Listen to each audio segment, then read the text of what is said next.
নমস্কার বন্ধুরা, বঙ্গরাঁধুনি 2.0-তে সবাইকে স্বাগত। আজ শেয়ার করছি একটি হেলদি রেসিপি। যারা স্বাস্থ্যকর খাবার দাবার খেতে চান বা ওয়েট লস করতে চান তাদের জন্য কিন্তু ভীষণ উপকারী। কিন্তু আমার মনে হয় প্রত্যেক দিন সকলেরই এক বাটি করে খাওয়া উচিত, কারণ এটা খাওয়া স্বাস্থ্যের পক্ষে খুবই ভালো।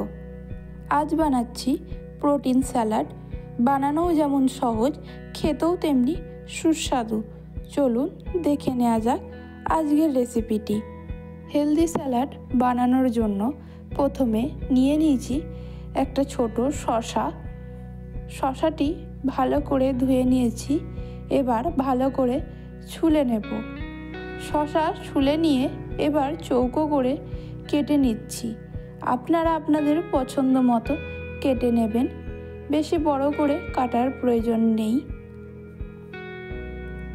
এরপর টুকরো করা শসাগুলো একটা প্লেটে তুলে রাখবো। তারপর নিয়ে নিয়েছি মিডিয়াম সাইজের একটা পেঁয়াজ। পেঁয়াজটাকেও ঠিক ওই একইভাবে কেটে নেব, খুব বেশি বড়ও না, খুব বেশি ছোটও না। টুকরো করা পেঁয়াজগুলি আমি আবারও প্লেটে উঠিয়ে নিচ্ছি। এখানে নিয়ে নিচ্ছি একটা মিডিয়াম সাইজের টমেটো।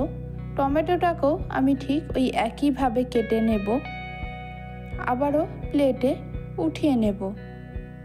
এরপর নিয়ে নিচ্ছি এক টুকরো পনির।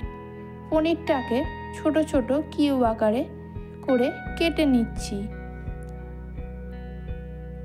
তারপর পনিরের টুকরোগুলি প্লেটে তুলে নিয়ে কিছু ধনেপাতাকে ভালো করে ধুয়ে কুচি কুচি করে কেটে নিচ্ছি।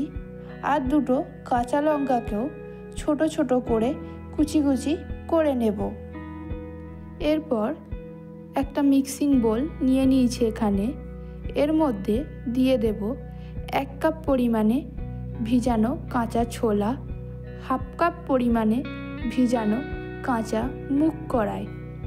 আমি এগুলো আগের দিন রাতে ভিজিয়ে রেখে দিয়েছিলাম। এরপর দিয়ে দেব আগে থেকে কুচিয়ে রাখা শসা, পেঁয়াজ, টমেটো, পনির, কাঁচা লঙ্কা, কিছুটা ধনেপাতা।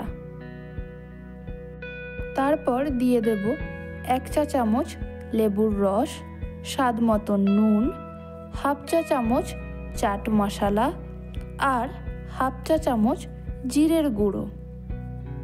এবার সমস্ত কিছু দুটো চামচের সাহায্যে ভালোভাবে মিশিয়ে নেব।